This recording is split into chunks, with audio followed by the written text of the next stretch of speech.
How to set up AutoPay in Avant.com. First of all, open your web browser and go to the official Avant website. Log into your Avant account using your email and password. Once you are on your account dashboard, look for the Payments or AutoPay section. This is usually found in the main menu or under Account Settings. Click on the Set Up AutoPay option to begin the process. Now you will be asked to enter your bank account details or select an existing payment method you want to use for automatic payments. Choose the payment date you prefer. This will be the day each month when Avant will automatically withdraw your loan payment. Review your payment amount and make sure all the details are correct. After that, confirm and save your AutoPay settings. You might receive a confirmation email or notification letting you know AutoPay is active.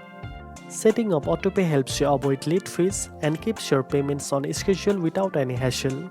Now you know how to set up AutoPay in Avant.com.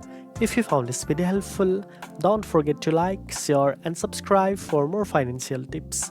Thanks for watching and I'll see you in the next one.